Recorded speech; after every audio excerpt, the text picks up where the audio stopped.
here. First of all, thank you to the Burkholder family. You guys are great hosts, so appreciative, and thanks for sharing the amazing work that you've done on your farm. Your investments, your technology truly is a reflection. You're a reflection of American agriculture, which is pretty much defined by science, technology, and innovation. And just by talking with you, it's not just the things you've done today, but I get the really obvious. You're looking over the horizon. You're thinking, what's next? What can you do? What you can do next? And that really is, that really is the heart of American agriculture in terms of our productivity, our efficiency, our application of science and technology. We're the best in the world. So we're thrilled to be on here on your family farm. Thank you as well to National Milk and my own personal milkman's here someplace, Paul Blyberg, good friend, and my friends from Maryland Virginia Co-op that have just been great great to work with for many years. Thank you to you all for organizing and rounding up the troops together with us today. And I can tell I'm surrounded by some of the best minds in agriculture, and certainly Congressman John Joyce, thank you for hosting us here in your PA 13. Dairy agriculture is our #1 industry in Pennsylvania, and dairies are our biggest commodity, and we're real proud of that fact. As many of you know, we've got a Farm Bill reauthorization on the horizon, September 30th of 2023. This current one expires. We've got a lot of work to do. I am hopeful to hold the gavel. If that happens, from a Pennsylvania perspective, I'll be the first member of Congress to chair the House Agriculture Committee of either party since Edwin Drake discovered oil in the world in 1859. So we're a little overdue, and we want to make sure that the voices of essential America are included. I used to talk all the time about rural America. I have absolutely come to the conclusion that everything that American families need in life that is essential to them in life, it comes off of agriculture operations just like we're at right here at the Burkholder farm. This is essential America, and that's a message we want every American to understand. So no legislation written exclusively within Washington Beltway, where we're just listening to the voices inside the Beltway, is going to work out. It's not going to work out, quite frankly, on any piece of legislation. And I don't think you want us doing legislation just listening to the voices inside that bubble. But it's certainly not going to work out for the American farm family or any family in states for that matter. Now, I've told House Agriculture Committee members that come January, our House Ag Republicans, or what I like to refer to as our farm team, they could probably get rid of their black dress shoes and just wear work boots, because we got to double down to get this farm bill prepared and get it across the line. There are 3 options in the farm bill, and the first one is really is not an option, but it's let it expire. And that's bad news. That's bad news for every American family and every American farm family. Second option is we do an extension. That's failure. That's failure to do our job. The reason we reauthorize every 5 years or so is so that we can improve it. We can identify what's working, what's not working. We can tweak it. And we're living in uncertain times here, where you have record high commodity prices but quite frankly, input prices that are right up against it. And at the end of the day, farming's a business. It's the margin that matters. So there's just a lot of issues that we're struggling with. So so the third option is the only option, and that's we do our job and we get this done. And so I know we're here specifically for a very exciting purpose today, but this is a part of bringing your voices back to Washington to be a part of that next farm bill as well. We've got a lot of issues to cover, and it's critical that we hit the ground running. That's why Leader McCarthy created the Energy, Climate, and Conservation Task Force, led by our great friend here, Chairman Garrett Graves from Southeast Louisiana. And so we can offer common sense policies, engage in solutions-based discussions with key stakeholders like yourselves. I also commend Leader McCarthy for elevating agriculture so prominently in this process. And Kevin McCarthy's been a friend of mine since I first ran. He was elected the cycle before me. He's one of the first people from Washington I ever got a phone call when I was running.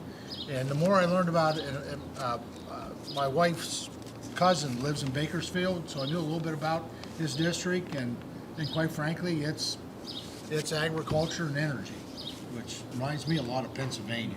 So a lot of things in common. So really proud of him and the work he's doing as leader, and quite frankly, next Speaker of the House. And this project that he's done with the Commitment to America, where he's given us really pointed in the right direction, given us marching orders, and breaking into 7 different pillars. And today we're here to talk about energy, climate, and conservation. That pillar. This is about preparing to govern, so that when we win, when we take back the majority, and when we populate our committees, all of our committees, whether it's energy and commerce, we have so many committees that are represented in the members that are here. When those committees are populated at the beginning of January, we're ready to go to work. And we've got solutions that have been field tested, we'll just say that, farm tested, and that's part of being here today. One particular focus of this task force is conservation with a purpose, and that's why we're here today. You've witnessed that with Clint's tour, the conservation programs out there that we witnessed and looked at, whether they came from the state or the Farm Bill, EQIP, the separators, and we're going to hear more about that as we go along today. The American farmer really is the most efficient and productive in the world, having increased farm output nearly 3 times since the 1940s with little to no change in inputs.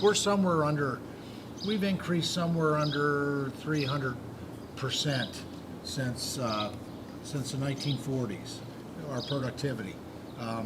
We intend to give us an opportunity to be in the majority, and we're going to take that to 400% by the year 2035. And I think we're in a good place to do that. This outstanding progress is driven by advancements in science and technology innovation, all words I use to define agriculture, and frankly, how I would define the Burk-Lea Farm. The purpose of this task force and our visit here today is to champion the great conservation work the American farmer, rancher, and forester are already carrying out, while also ensuring that we equip our farm economy with the tools that they need to increase production in a time of record inflation, high input costs, geopolitical unrest, as we all are sadly aware of, and an impending global food crisis, where we're going to see in many parts of the world, specifically I would say probably starting in the Middle East, in the African continent, we're going to see massive hunger, starvation, and death by famine, perhaps of a biblical portion, just because of all the things that have happened right now. So it's time for government to get out of the way so that our producers, like this gentleman, can do what they do best, unleash the American production of food, fuel, and fiber. And our members here today recognize that. And I always urge my members on both sides of the aisle to follow these 4 principles when it comes to climate policy. Number 1, whatever actions government takes when it comes to climate, it should be American farmers, ranchers, and forest families. Those families should benefit primarily and right up front when it comes to climate policy. It must primarily benefit those producers, and specifically those taking care of our greatest carbon sink, our lands, and that's the American farmer, rancher, and landowner. Number 2, you can't have a healthier environment without a healthier economy. If you try to push one over the other, it crashes and fails. And that's why, although it's never going to happen, that new Green Deal would become law. It'd burn and crash in maybe 3 to 6 months, because it would just wreck the American economy and it'd be abandoned. Number 3, it has to be based on science and not political science. As I like to say, science according to God's law. And number 4, 4th principle, let's start with what we know works, and that's the Farm Bill programs that are out there, our conservation programs, our investments in our land-grant universities, and our research. There's many parts of the Farm Bill, many different titles, even beyond the conservation title, that provide great tools for farmers like the one I had the privilege of sitting next to. So proud to be here with Ranking Member Graves, and he and I today, and I'll let themselves introduce shortly who they are. And now, well, for introductions, let's start with the chairman. Chairman Graves, thanks for your leadership on with this task force. The floor is the barn is yours. All right. Good deal. Well, hey, Garrett Graves from South Louisiana. Again, I want to thank y'all for hosting us and thank all of you for being here today. We can't just wish that things happen in terms of meeting global food surges that are predicted to happen. We can't just wish that our energy demands are going to be met without an actual strategy behind it. And I want to talk about energy for just a minute because it's one of the things that's affecting, I think, all of us probably the most right now, and I know it's what I hear at home more than anything else. You can look at what the Biden administration's saying and many other organizations, and they talk about how there's going to be a 50% growth in global energy demand over the next 28 years, 50%.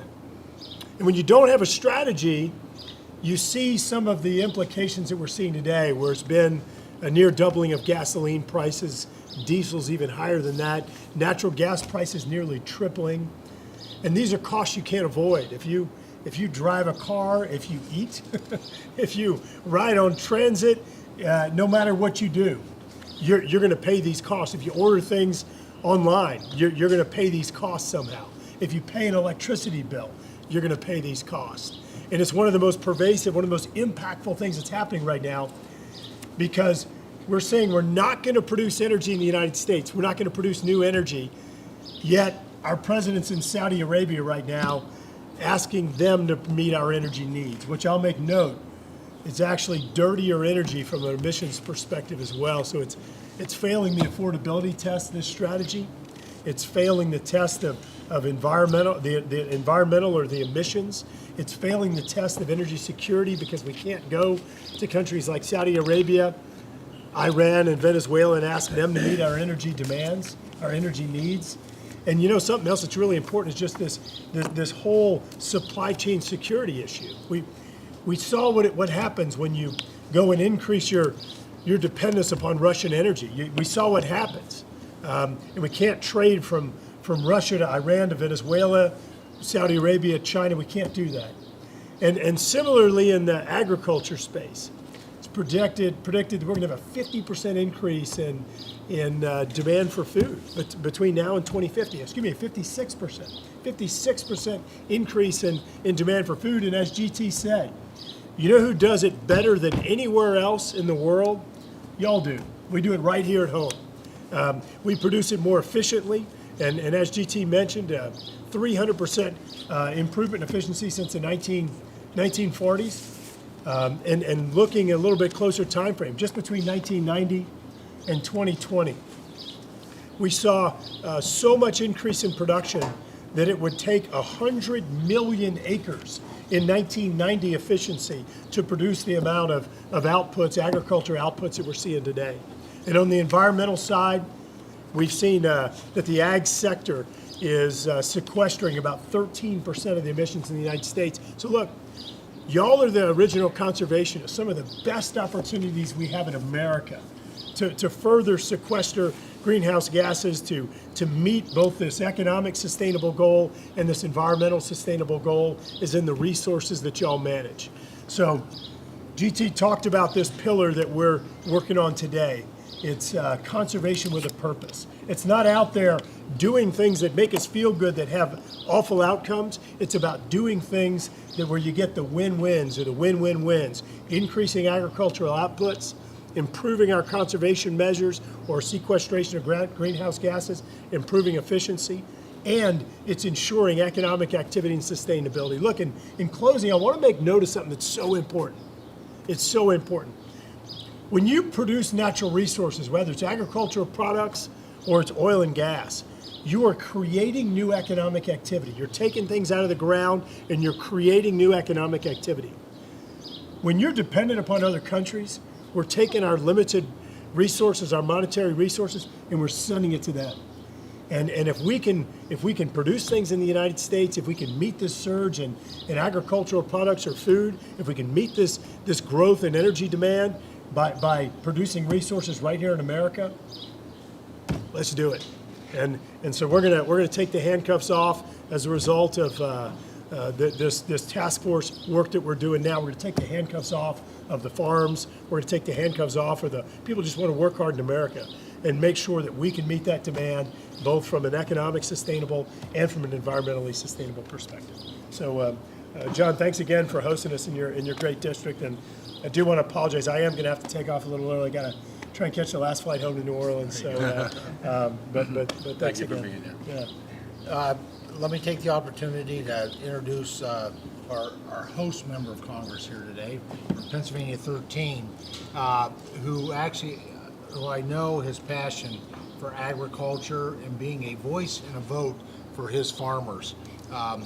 In the dairy, there's a lot of things we're trying to work on the dairy side, and the labeling law is a very important part of that. There's a lot of folks that, and I have nothing against almond growers. I love my almond grower farmers I've got to be friends with. I've just never figured out where to squeeze it to get the milk out.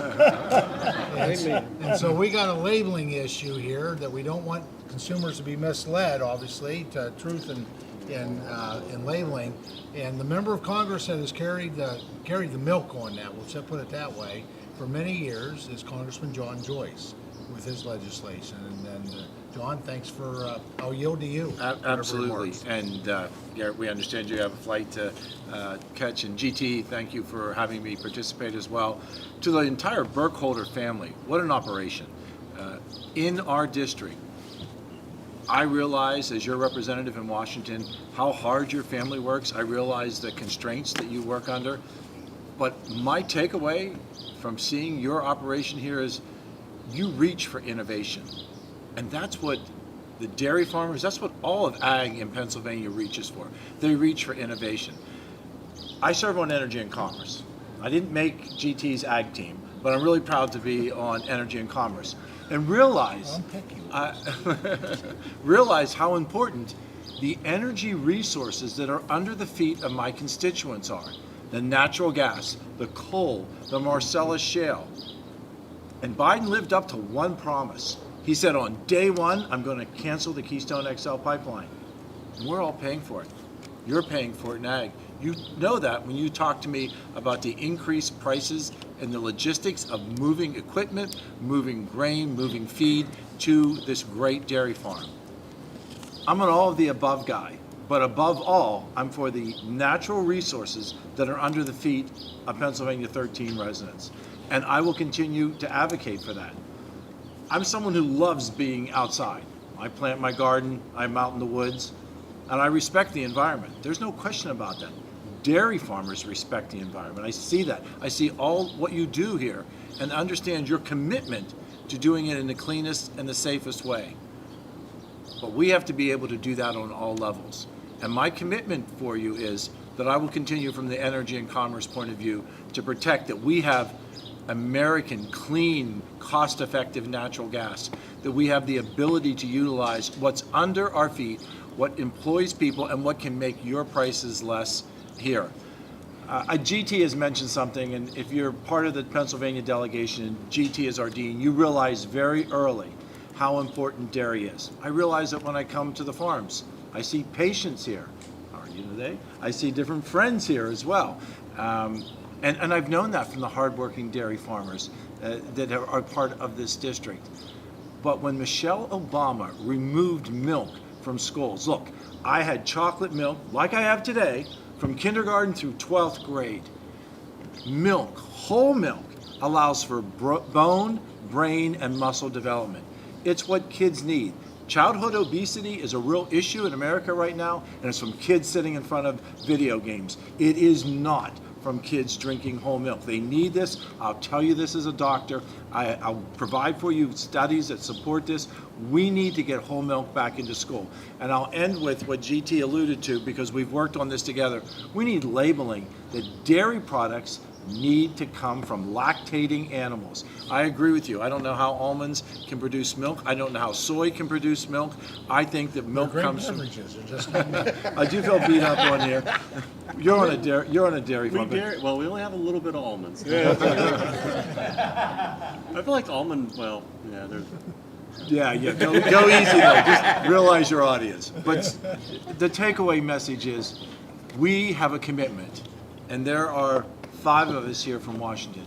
Our commitment is to work for you so that your ability to innovate and to provide the healthy sources of food can be spread throughout Pennsylvania, throughout the entire country. I thank you, GT, thank you for organizing and including me in this as well. And I'll turn it over to you, David. There we go. We have a gentleman here from California. He's been a great friend.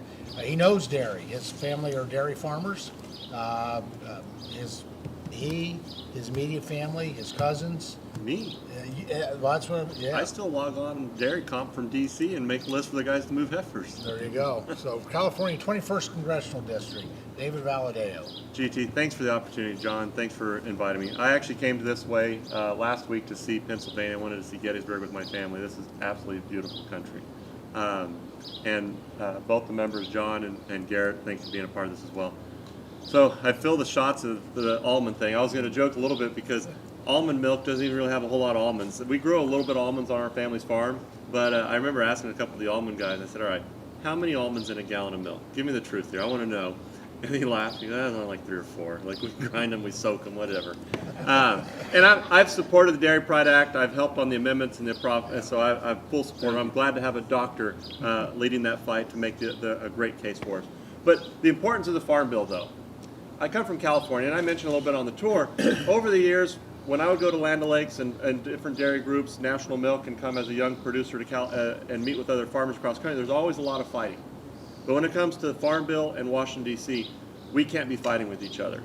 And we can't let our regional battles get into the middle of these things. There's things that help all of us. And I know California's dairy is a little bit different than the rest of the country. I feel like we've been forced into a lot of it. A lot of the environmental regulations, a lot of the laws that we have to live under have forced a lot of consolidation over the years. And I think overall that's been bad for the industry. I don't think there's anything more beautiful than driving around the countryside and seeing all the different farms and people living in a free nation deciding how big of a farm they want to farm and how many cows or acres they want to take care of. And I think that's what we should strive for. And when we draft this types of bills, in the Farm Bill, we have to make sure that our legislation is something that works for everyone across America. And my staff, when I said I wanted to come to Pennsylvania and tour dairy with GT, they laughed and said, you live on a dairy. Why do you want to go see another dairy? And I thought it was important for me to see dairies across the country and see the differences. And there's a lot of areas where we can work together to make sure that whatever policy that comes from that. And I don't sit on the farm team. I'm not on the Ag Committee, but I sit on the Appropriations Committee, and I'm on the Ag Subcommittee. And so they set the policy, we fund the policy. And making sure that both of us work together to make sure that those policies are good for everyone. And bringing Garrett here to be a part of the energy front. And I know we've always made money from selling milk, but sadly, energy is something that we're going to have to start looking for to help some of our farms survive. And it's becoming a revenue source. It's something that gives us a lot of benefit on other fronts, and it's something that we need to also be part of the conversation on. And so I look forward to this conversation and future conversations, and I'm just grateful to be able to be here and learn more about different agriculture across the country so I can be a good partner instead of looking to just fight across the country. So thank you. David, thank you. And then we're really honored and pleased to be joined by another good friend, a gentleman from Tennessee's 6th Congressional District, Congressman John Rose, former Agriculture Commissioner in Tennessee, and a great friend of the Agriculture Committee. He'd be great as a member of that committee, and a great task force supporter as well. And so, John, thanks for being here, and I'll yield to you. Thank you, GT. It's a privilege to be here, and Dr. Joyce, thank you for hosting us, and it's a privilege to be here with the other members of Congress. I hail from the kind of the northeastern part of Middle Tennessee, just north and east of Nashville, and I grew up on our 8th generation farm. It goes back to 1790, So a proud heritage, continues to be a working farm. We were in the dairy business for about 50 years, as me and Mr. Bryant discussed. Sold through Dairymen Incorporated as our local dairy co-op, and I've got 2 young sons. I tell them all the time they're too young to fully appreciate the pressure they're under, but you know, a 232-year legacy, unbroken streak. You know, so hoping one of them might decide to take that up. People ask me all the time if I still farm, and GT, what I tell them is I farm as much as I can afford, and any farmer will understand that. I did get the chance to serve as Commissioner of Agriculture in Tennessee back a couple of decades ago as a very young man, and gained a keener appreciation for you know, government's interface with agriculture. Certainly already knew that from being a farmer growing up in a farm family.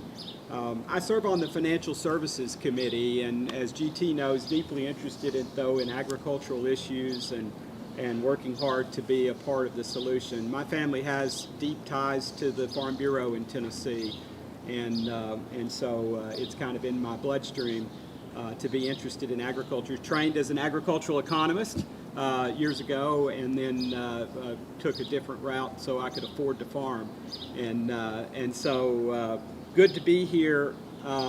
In my role on financial services, one of the recent efforts that I led with the help of GT and others was to try to push back against the Security and Exchange Commission's disastrous rule proposal via with regard to climate change, and particularly the Scope 3 greenhouse gas disclosure element of that law. And maybe I think a lot of farmers are probably not really tuned into that yet, but if that becomes if that rule becomes law and is implemented, every farmer across the country is going to find themselves under yet another burden from the federal government to count their greenhouse gas emissions, and no one really understands exactly how that would unfold. But we've got a lot of work to do to push back against the disastrous policies that this administration and this majority in Congress has put in place. So we've got our work cut out for us. GT is right, in the next Congress, and hopefully he will have the gavel and we will have control of Congress so that we can more effectively push back against the disastrous policies that the Biden administration has been advancing. Thank you for letting me be here. John, thanks for joining us. Now I want to turn over to Mr. Burkholder, Clint, to offer a brief overview of his farm operation and conservation practices for those who were not present on the farm tour, and those that will be watching in here on social media. So, Clint, thanks so much. Well, I just wanted to welcome everybody. Thank you for coming to the farm. I always enjoy the opportunity to take people around. I could spend all day. And took a while for the tour. It was supposed to be a half-hour tour, I think, but we stretched it a little longer. But no, welcome everybody. I am third generation here on the farm. My grandfather got started here. He farmed on the half back in the 50s and had the opportunity in the 60s to buy the farm. So that's how we ended up here. And then my dad and him formed a partnership in the 70s, and Dad eventually took over and bought the farm in the 80s. And it seems like every 10 years something happens. I transitioned home from college and started working on the farm. And in 2007, my wife and I joined my parents in a joint venture, very similar to a partnership. And then in 2020, the end of 2020, I bought the rest of the joint venture from my parents. Dad is now, he's not retired. I don't think he ever retired, but he's just no longer financially responsible. That's what we like to say. So I enjoy dairy. It's been a great ride. It's been a great business for the family and for us. On the tour, we did get to see many different things that we have taken advantage of. Some of those EQIP program is something that we utilize. We had 3 different manure storages constructed on the farm through that program, cost share program. There was a heifer facility that had another more of a county funding program that was very beneficial, helped us consolidate the animals and be more efficient here on the farm with what we were able to do with having the animals up the road at different smaller groups. Now we can bring them, they're still in different groups, but it's just all in one place here on the farm. So we really appreciate the ability to be able to take advantage of those programs and the funding that comes through, whether it's state, county, or greater, whatever that looks like. The REAP program, somebody told me what the REAP program stood for. I can't remember right now. That's a tax incentive. You get tax credits, and you can either use them or sell them if you don't have a tax liability. That has been done here on the farm for some no-till equipment that we have purchased and gotten tax credits for going through that program. Something we're working with Maryland, Virginia, Lindsay, the RCPP program is something we're hoping. That's Farm Bill. So we're hoping to see some funding through that. We're going down that road and exploring that opportunity. So hopefully that comes to fruition and can allow us to do better management, more efficiencies on the farm. That's what it's all about, our efficiencies and trying to do a better job with what we have. Not always growing bigger, but just doing a better job, being more efficient with what we're producing. Very good.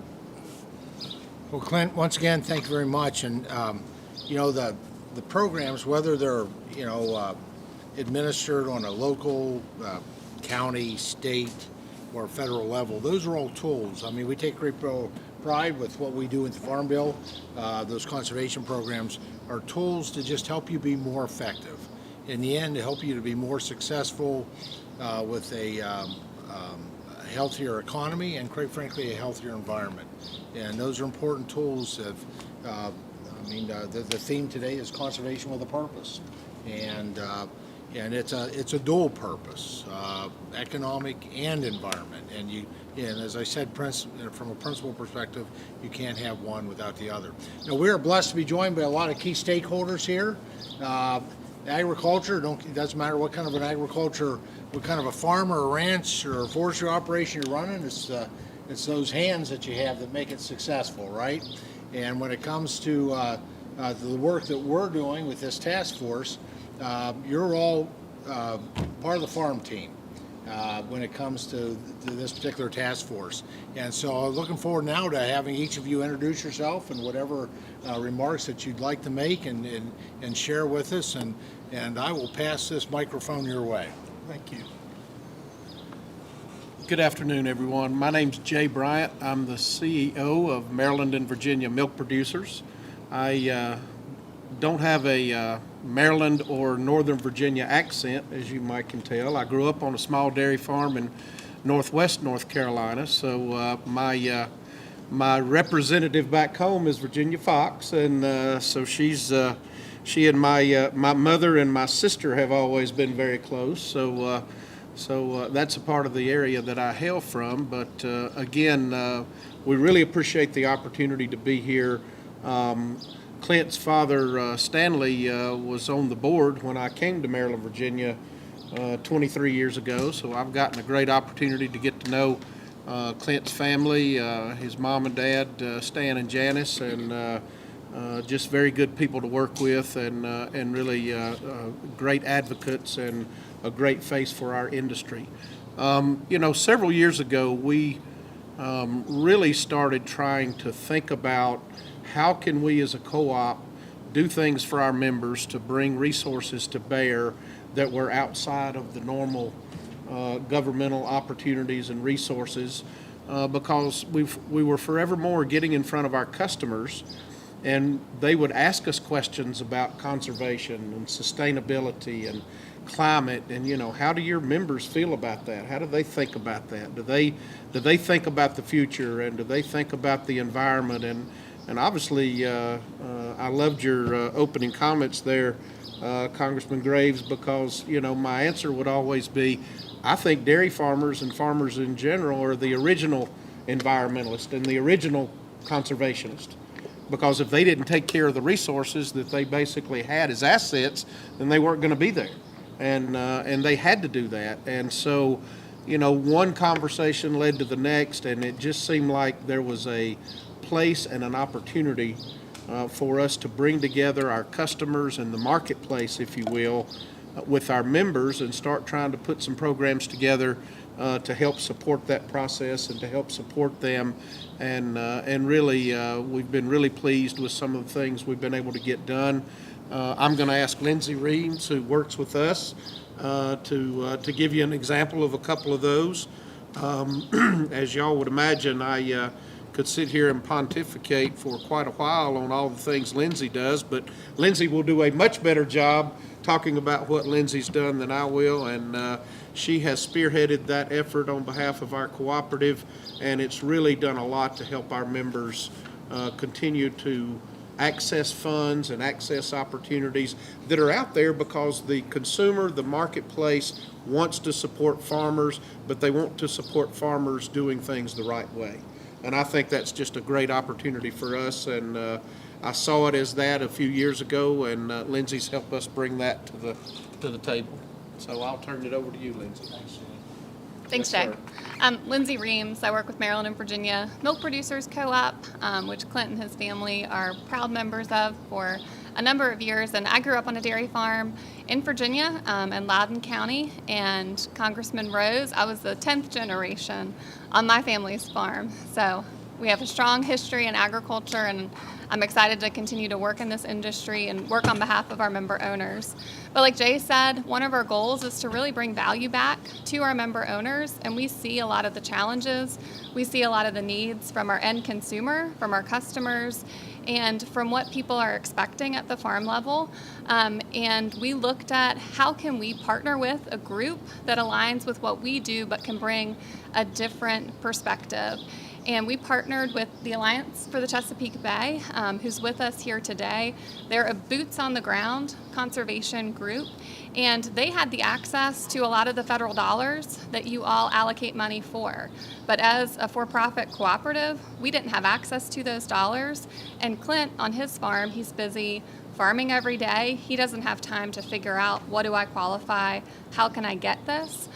So we created a public-private partnership with one of our customers that enabled us to access a lot of those dollars through the Alliance nonprofit status and get them directly to our members. And through the partnership that we developed, we were able to accelerate the adoption of conservation practices. So a lot of times, as Clint can attest to, you put your name on a list at the County Soil and Water Conservation District, and then you wait and see if funding's there. And it may be you need to wait until the next farm bill's passed because you've reached your limit. And so they're busy farming, they're busy continuing to invest, and those dollars are sitting there unused. So through our partnership, we've been able to bring $19 million directly to our member farms. And what we do as the Milk Co-op is we bring that trusted relationship with our farmers. So Jenna and her team at the Alliance, they have the dollars, they're a conservation group, but they don't know the Burk holders. And so in order for them to get the dollars on the ground, they have to spend years trying to establish relationships and make inroads. And by us working together with my sustainability team, her technical expertise at the environmental level, and working with our member owners, we're able to get those projects on the ground fast. And right now we have a wait list of over 300 farmers that are ready to implement climate smart commodity practices at the farm level. And these practices aren't just practices for the sake of practices. As you all know, with small businesses, there has to be that economic return, and that's what these practices do. It's conservation with a purpose that's going to ensure that that farm can continue to grow, can continue to transfer on to the next generation, and also improve their local community. It's critical for us in dairy to keep consumers' trust and to operate the right way.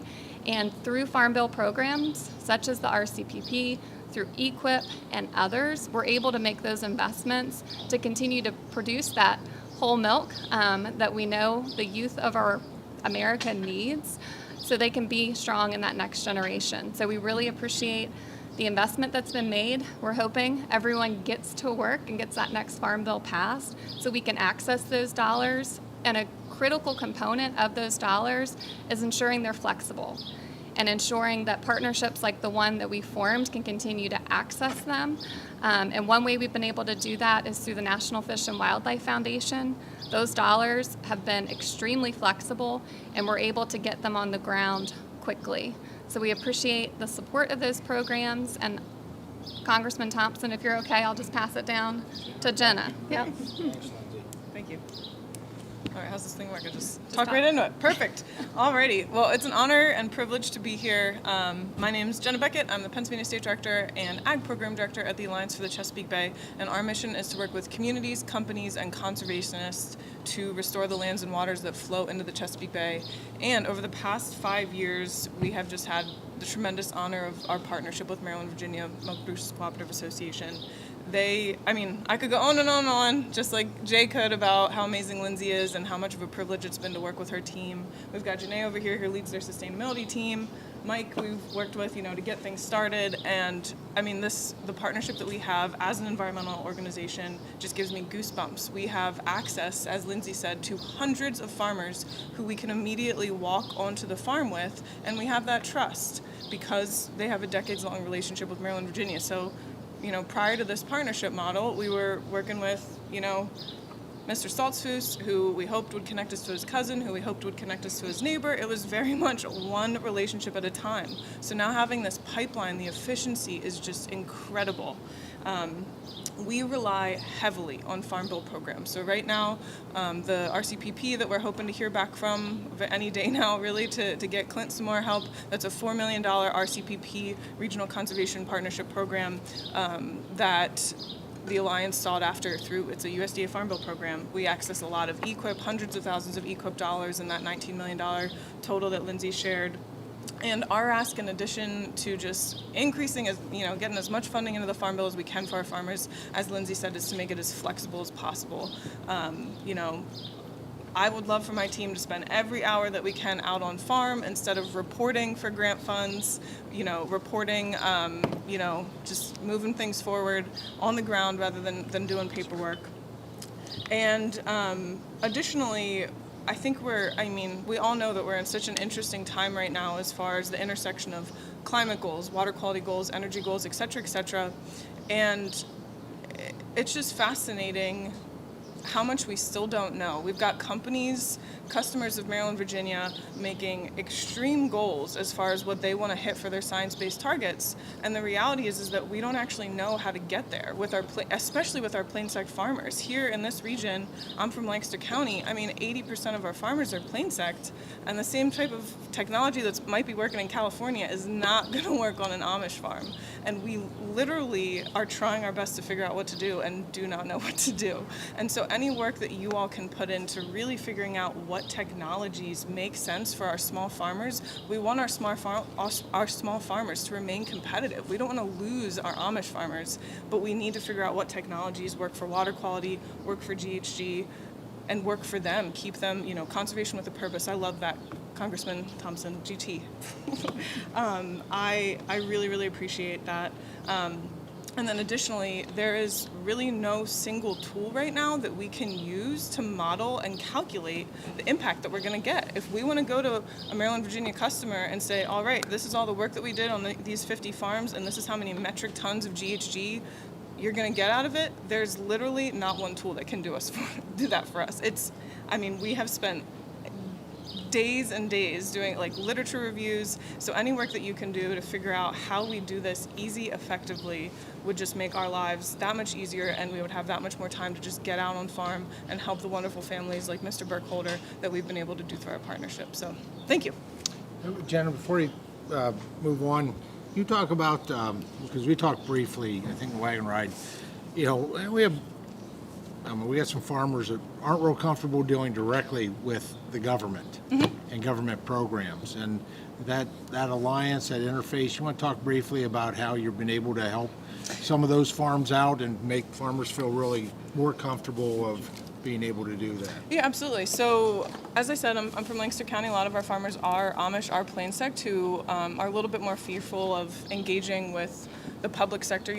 Conservation districts, our state has created great programs for our farmers, but there's just a hesitancy there to engage with the government. And so us as a nonprofit, we're able to step in, access public dollars, and then work alongside Maryland, Virginia, who has that trusted relationship, to pay actually the contractors directly, which is huge. I mean, if there was a way that through RCPP or any of the Farm Bill programs that we could access dollars and pay contractors directly rather than the way that it functions now, which is it's a reimbursement. The farmer has to upfront the cost and then wait until the project's in the ground and then get the payment. That is like, I think that's our like secret weapon, is being able to pay contractors directly. And it's still, you know, we make sure that these practices are everything that they need to be, that they're verified, that they're engineered correctly, but the ability to, you know, pass the money through the nonprofit directly to the contractor rather than passing through the farmer has been really, really significant. So thank you for bringing that up, GT. Thank you. Matthew, it's all yours. Introduce yourself and wherever you'd like to share. Thanks for being here. Thanks for having me. So my name is Matt Brake. I'm a local dairy farmer from Mercersburg, just about 20 miles down the road. Also sit on our County Farm Bureau Board of Directors. But at our farm, we milk 120 cows, farm 400 acres. And just within the last, I'd say 3 to 5 years, my dad and myself have started cutting our teeth a little bit in some of these conservation programs that are available. Primarily the REAP program, and then also we're getting ready to do some cover crop work. Something unique about our operation, though, you talk about efficiencies and innovations in agriculture. We are a pretty much fully robotic dairy operation, so the milking, manure scraping, and feeding of our cows is all done via robots, which has really kind of taken us into a 21st century dairy, and being able to utilize that has really kind of helped us get a leg up on some other aspects of farming.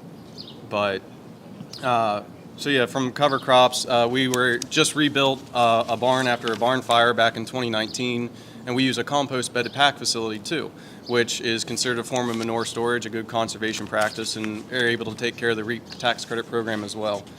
So programs like that have definitely helped us out, and I'm really encouraged to hear about the partnership. I'm also a Maryland and Virginia producer, so excited to reach out to Lindsay and work with her and Jenna and some of the other programs available to us. Matthew, I think I got David to come visit the farm with me the next time we come up. Yeah, more than happy to open up the farm. We love showing off the robots. The cows love putting on a good show as well. So yeah, by all means, we can. How many times does a cow get milked on average at your farm? So on average at our farm, we're right around 2.7 to 2.8. Our higher producers, our fresh cows, are actually getting closer to that 4 or 5, some even 6 times a day. So. Well, they say 3 times a day is hard on the cow. When a cow has a choice, they do it anyway. Yeah, that's Oh, right. yeah. That's exactly right. Cows Some love the of them robots. are a little addicted to that sweet feed that baits them in, too. They are. I have a cow. She does a couple laps. The one day she had 35 refusals. So 35 refusals and 5 milkings. So I need to put that technology on my refrigerator. I'd be much better to lock the door when I walk up to it. yeah. There's some money to be made there. All right. Now we got the gentleman from Robosomia. David, go ahead and introduce yourself and whatever you'd like to share. Good evening. My name is David Poole. With my wife and my 2 daughters, we milk 180 cows in Roundtable, Pennsylvania. That's in Berks County. Been Maryland, Virginia members for 12 years or something like that. Is that all? You had your chance, Jay. Yeah. There's a lot of topics we can discuss tonight. As far as the things that I see important moving forward as a 4th generation dairyman and how things have changed, we as farmers basically control the resources that it takes to fix the problems. We just got to be let do it. And bureaucracy gets in the way of us doing what we do best. And the amazing thing about it is we already do the things that it takes to fix the climate, to keep the water clean. We don't get the credit for it. And 2 gentlemen over here made a comment about dairy farming to the amount that you make. I think was the comment that you made about whatever you could afford. We run million-dollar businesses, and there's times when we can't cash flow things. And we're looking for alternative sources of revenue. And usually what ends up happening is it becomes a mandate that we have to do, and we never see the revenue. So if you can do anything in Washington, help us facilitate the opportunity to profit from what we do, so that my children and every other dairyman's children that want the opportunity to produce agriculture products in this country have that opportunity, because you can afford to make a living farming. So, you know, it's a balancing act that we have to do, we have to navigate, but take the complicity out of it and go back to the things that actually work. You know, government sometimes gets in the way of things that matter. Right. And, you know, something like cover crop was mentioned. That's been one of the most valuable tools that me as a dairyman have used, because if you protect Mother Nature, she will take care of you. Yeah. And there's all this government money out there to do this project, that project. I feel the largest impact that government can have is if you want to put revenue in an agriculture producer's hands, paying to plant cover crop. Because if you keep your soil where it belongs, then the people from Chesapeake Bay don't have to complain about all the nutrients going in. And if it comes from Washington, it's not a regional program. The Chesapeake Bay is doing wonderful things, but I'm not in the Chesapeake, so I can't reap those benefits.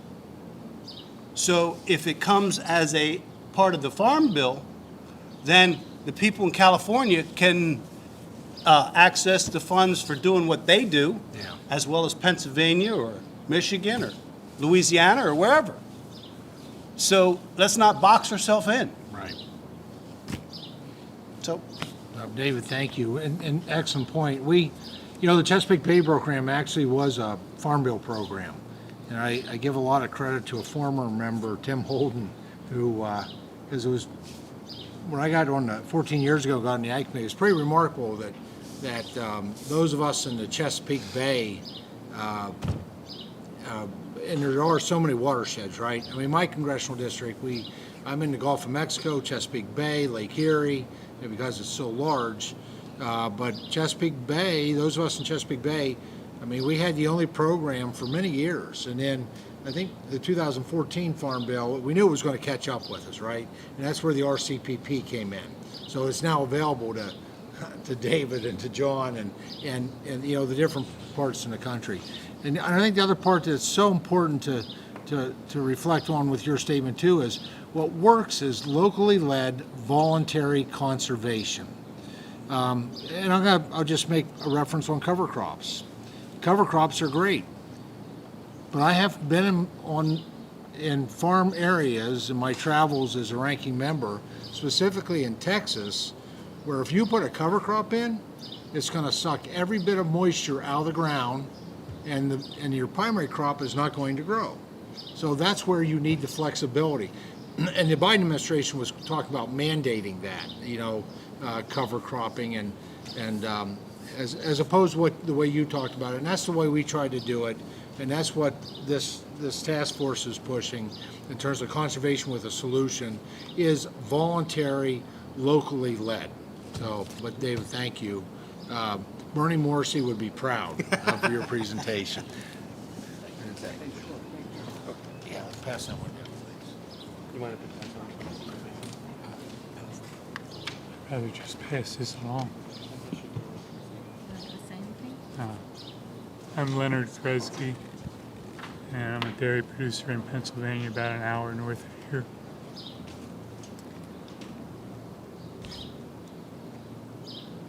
I guess I'd like to say is the Dairy Margin Protection Program and the Revenue Protection Programs are good forms of legislation that helped us.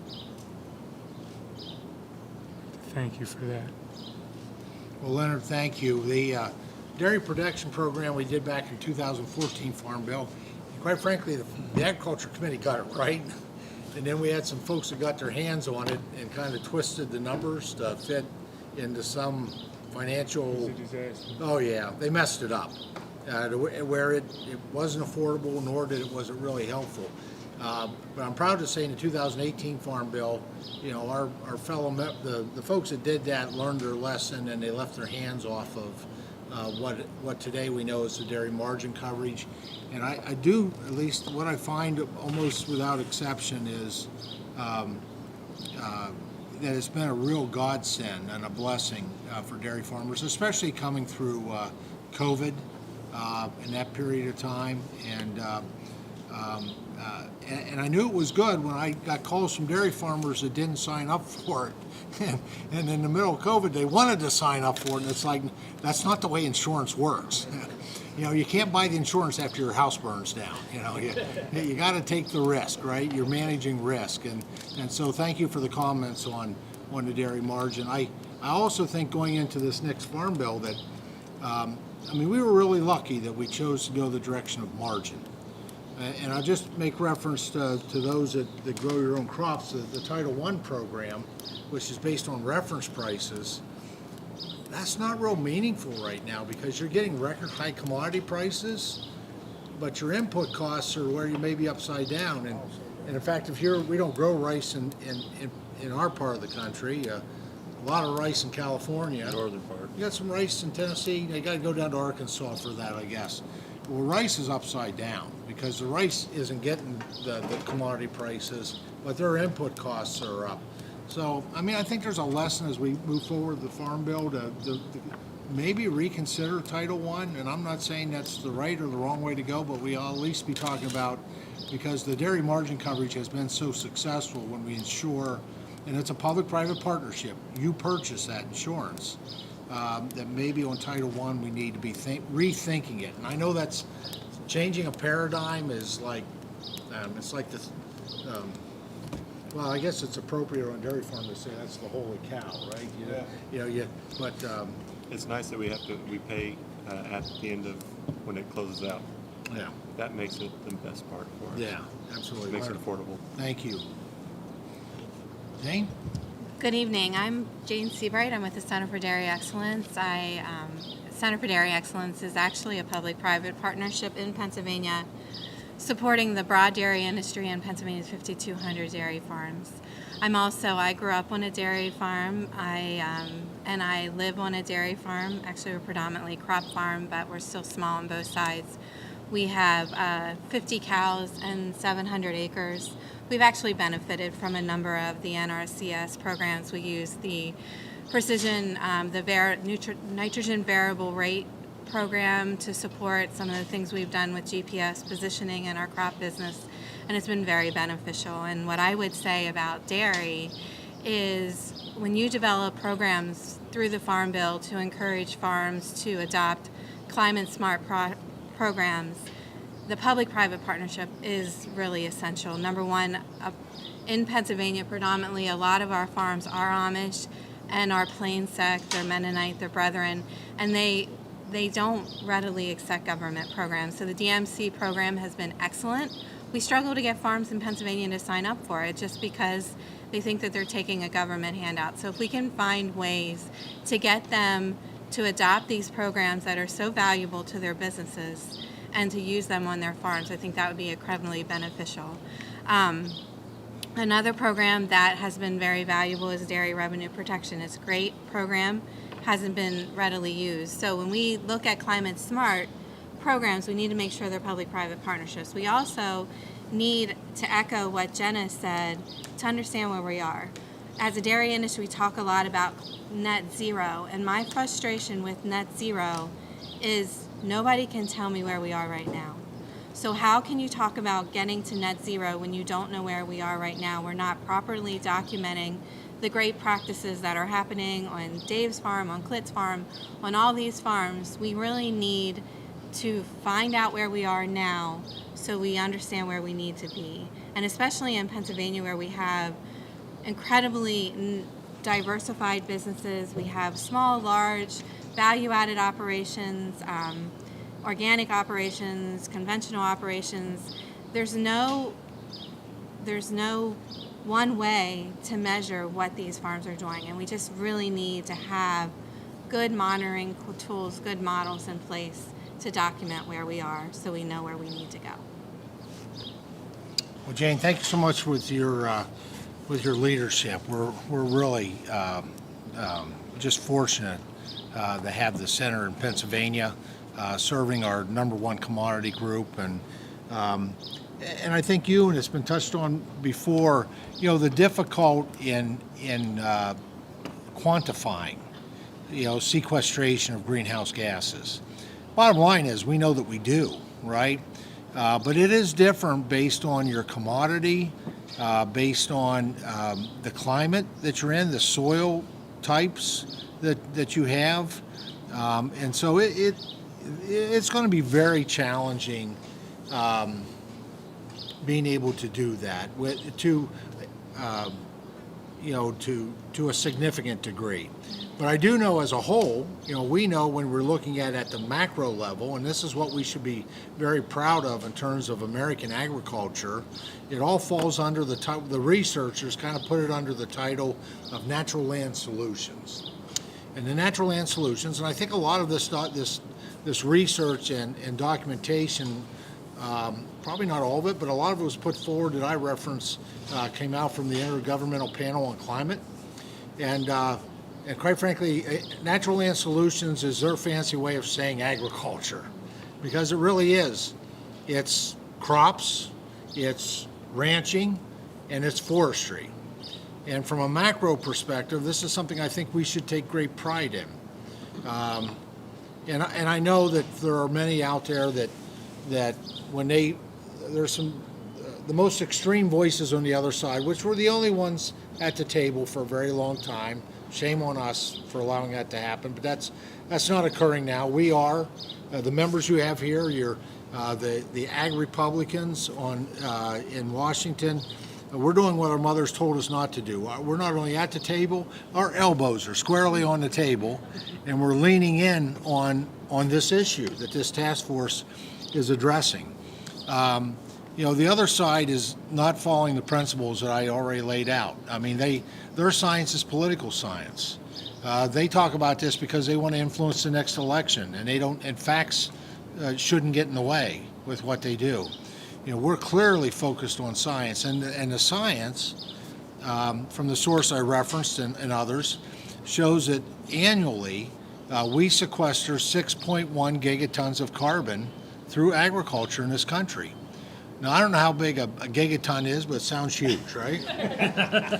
If you dig a little deeper into the research, you'll find that it's 10.1% more than what we emit. So instead of being climate criminals, which many of those on the other side love to put a bullseye on the back of dairy farmers, right? And cattlemen. And almond guys. And almond guys. Yeah, that's right. I'm expecting to get a bag of almonds in my office next week now, with directions on how to milk them, where to squeeze. Video. Yeah, a video. Yeah, an instructional video. But the fact is, you all are climate heroes. I mean, you're doing more for a healthier climate or environment, at the same time helping with a healthier economy. And I'm not saying that we're done at 6.1 gigatons. I actually think because of science and technology and innovation and an increase in efficiency, if we can get that to a 400% increase since the 1940s, we can do better than that, right? And so I know there's a push right now with climate smart, but the complexity of having a matrix where you could figure out, how many gigatons are being sequestered on this farm compared to your farm in Mercersburg. I mean, that sounds pretty challenging to me. But let's take credit and tell the story for what we know is true. And the fact is, you're already climate heroes that are not done improving, that we want to embrace this. And that's part of what our goal is, certainly with Conservation with a Purpose. So, Jane, thank you. Zachary, it's all yours. Well, one of the neat things about being towards the end is I'm going to be echoing what a lot of folks have talked about, but I'm actually wearing several hats today. I'm here with the Franklin County Farm Bureau. I'm the president of our local Farm Bureau. I'm also a beef and crop farmer, and I have dairy running very, very thickly through my blood. I was just doing some calculating, probably 15 to 20,000 cows in Franklin County. I would have blood relations that are milking those cows. So ag's just something I've always been extremely passionate about. Several of the things that I've been involved with since being the county Farm Bureau president, there's been some positive movement on concern about conservation. Working with the Conservation District, Franklin County was one of 4 counties in Pennsylvania to be involved with a pilot program, basically making sure we're working with manure management and conservation. The biggest thing that we were really seeing and having conversations with with folks in the Conservation District was we're trying to clean up and do our part, but there's a computer model that everything's based off of, and there is no ideology of how many acres are cover cropped or how many acres are double cropped. You know, we pull a lot of carbon out, and whenever you're pulling 2 crops off the same acre, you're pulling more and more carbon out of the atmosphere because plants need carbon dioxide. That's right. Same deal. My farm is actually along a creek that I have to be very conscientious of making sure that creek doesn't, and manure that's spread doesn't go down to the Chesapeake Bay. I have significant forestry and riparian buffer. Again, there's not, that computer model spits out numbers, but it's just so hard to actually figure what are we actually doing. So I'm also a dairy nutritionist, so we're constantly working on how can we be more efficient. Obviously, nitrogen utilization is one of the biggest things we're looking at, and how sometimes we're driven by commodities because we're businesses, and the ideal commodity may emit a little bit more nitrogen, but at the end of the day, are we trying to be as efficient as possible? But we still have to be able to afford feeding our cows. And any nutritionist who's worth their salt would say, number 1, feed a healthy cow. Number 2, let's do it as economically as possible. And sometimes economics and precision feeding can be challenging. So, yeah. Very good, Zach. Thank you. Mike, it's all All right. the barn is yours. Thank you very much. I'm Mike John with Maryland, Virginia Milk Producers. My team and I oversee all the raw milk produced by our 950 dairymen from Pennsylvania to South Carolina. We take that raw milk off of their farms and we move it mostly to our 5 plants internally. But we also have what we call third-party customers where we move that milk to. And so my team logistically moves about 140 loads of milk a day. And just to give you, I heard a lot of discussion about natural resources. So to give you a kind of a flavor, because I get to look at all the numbers and get to report to David Poole's on our board, so I get to report the numbers every month to David. I've seen just an energy cost to our dairymen because we oversee the hauling of that milk and then we pay the haulers to move that milk. We've seen the cost of that milk go up $650,000 a month just with the cost of increase in energy costs. So How many truckloads? it's about 130 loads, 130, 140 loads a day. 650. So it's somewhere in the neighborhood of 28 to 35 cents a hundredweight is what we've seen the cost of fuel go up to our dairymen internally. And so obviously I think there has to be a balance between maybe what our practices are today and what our practices need to be in the future, and how do we do that economically, I guess is what I'm saying. And how do we make that happen so that we don't disadvantage a group. Right now, the milk prices that they're enjoying higher milk prices than probably we've seen in a long time. But we know that what goes up comes down. Dairymen are probably some of the most efficient producers, and they'll respond to higher prices over time.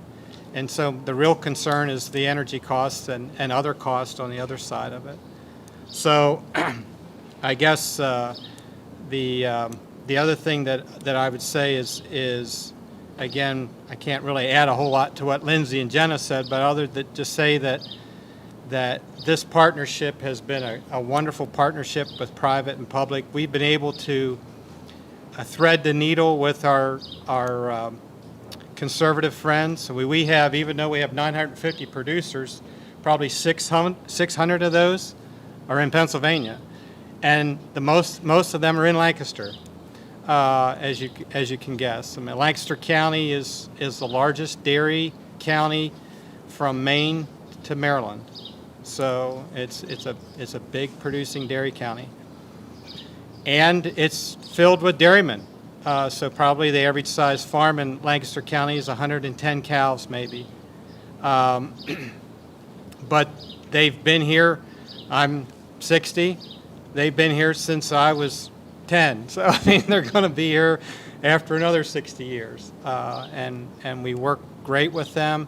And I think these private and public partnerships, and if we can even have more opportunity to represent kind of our conservative friends, our conservative membership as a cooperative. We would love that opportunity with the funds to be able to do that and obviously be accountable and administer all that. But that's important to us. We've been able to accomplish a lot of the goals that our state has wanted us to accomplish by these partnerships, and we look to keep moving that forward. So thank you very much. Mike, thank you. I thought I'd just skim over some of the solutions. Part of our final product with Commitment to America really is to, as I'd mentioned previously, is being prepared to govern. And we have more work to do, and your kind of input, like today, is an important part of that. The different things that you've expressed, you would identify some of the things that are working, some of the things you have concerns with, and we're going to take that all into consideration, specifically with this task force. But we do have as we go, ultimately our goal is hopefully to be prepared to govern. So that means having legislative proposals that are well vetted and prepared. So I thought I'd just share with you just a few of those that have kind of emerged so far as a result of our work that we've done. We're far from being finished with this. This is I find this a very exciting process to be a part of. But let me hit on some of those. Just last week, we introduced, or 2 weeks ago, maybe 3 weeks ago, before the 4th, H.R. 8069, the Reducing Farm Input Costs and Barriers to Domestic Production Act. And that really started out actually on a Monday with a letter.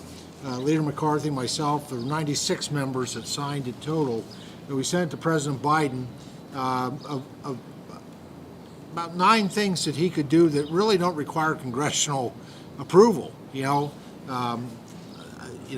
wanted to send him an ink pen with the letter, because that's all we needed. The only tool. Staff said that was a bad idea, so we didn't do it. Because these are things that the Biden administration could reverse its regulatory barriers. Now, 2 days later, we introduced legislation, though, because I wasn't counting on probably even getting a letter back. If I do, it'd be great. We get a response back from the letter. But we did introduce this legislation then on the Wednesday following that Monday. And really to reverse this regulatory barriers and And I think you're, some of the stuff you're probably dealing with. It's, the fertilizer issue. The issue when it comes to, and John, Congressman Rose made reference to the Tier 3 security, the SEC requirement that would require all farmers, in addition to other businesses, to report if you deal with a publicly traded organization. And the way I read it, it would go beyond publicly traded. You'd have to you'd have to report on your interactions with these folks as it relates to carbon emissions. Now, I don't know if a farmer in Pennsylvania would be able to cope with that, let alone around the country. So we addressed that in there. We addressed the need for listing potash and some other key minerals that get used in making fertilizer as critical minerals, so that we could expedite the mining, refining, and manufacturing of that. But a lot of different things like that. HR 2639 put forward by a great friend of agriculture. In fact, he's the only, he's a forester, professional forester. Who knew that Yale had a forestry program? I've since learned they've got a great program there, and Representative Westerman, the Trillion Tree Act, which forestry is an important part of those natural land solutions in terms of taking greenhouse gases out of the air, sequestration, and manufacturing topsoil. Doesn't get any better than that. And that's what we do with croplands. That's also what we do in pastures with livestock that stimulate that root growth. HR 2518, the Precise Act, which would help to make more affordable access to precision agriculture. You had talked about the no-till equipment that you have.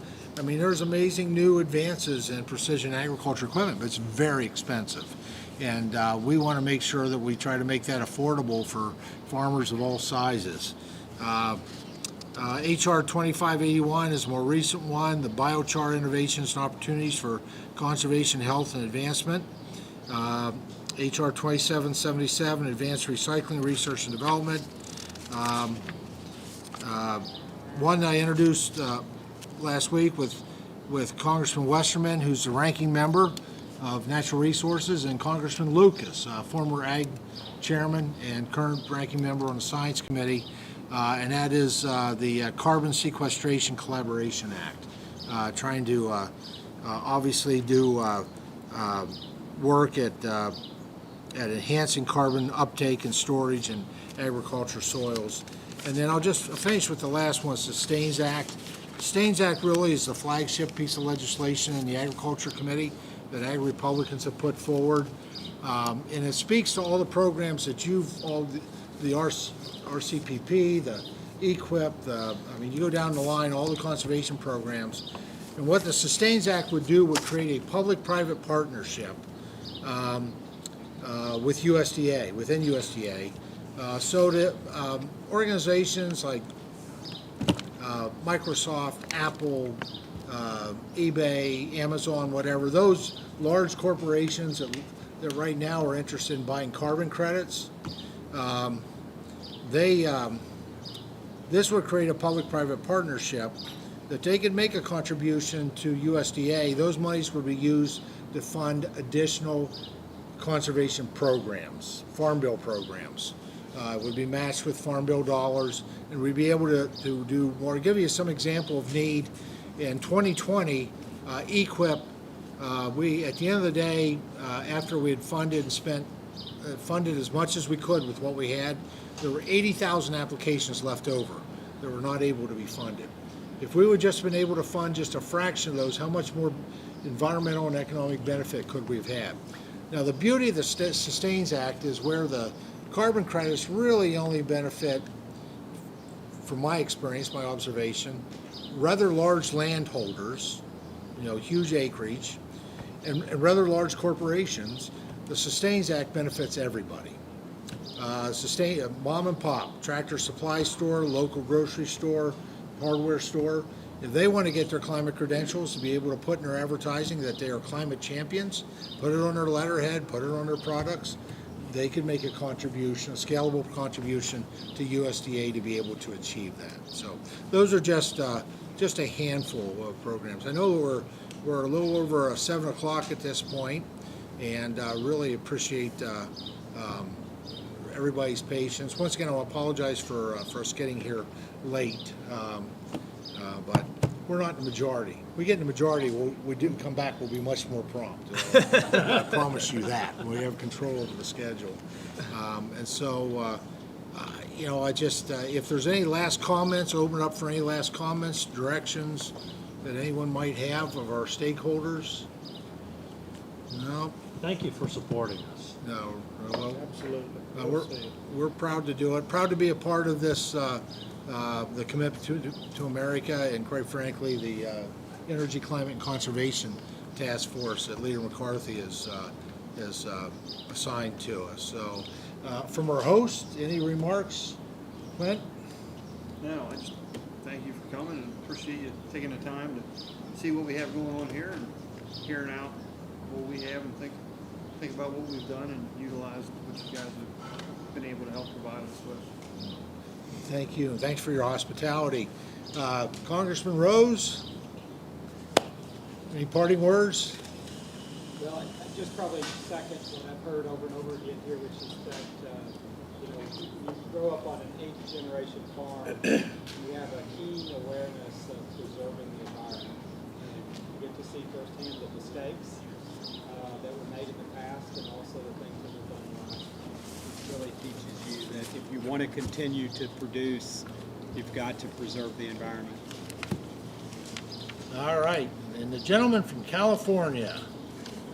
I just want to say thank you for having me. It really was a good experience to come and talk to you folks and learn a little bit about farming across the country from where I live. It's also funny to hear the stories of people talking about how long they've been on farms. Some of these people have been on their farms longer than we've been a state in California. There, we got something over California. I like that. But thanks again. I really enjoyed it. Now, with that, thank you, everybody, and have a great evening. Good job. Thank you. Thank you.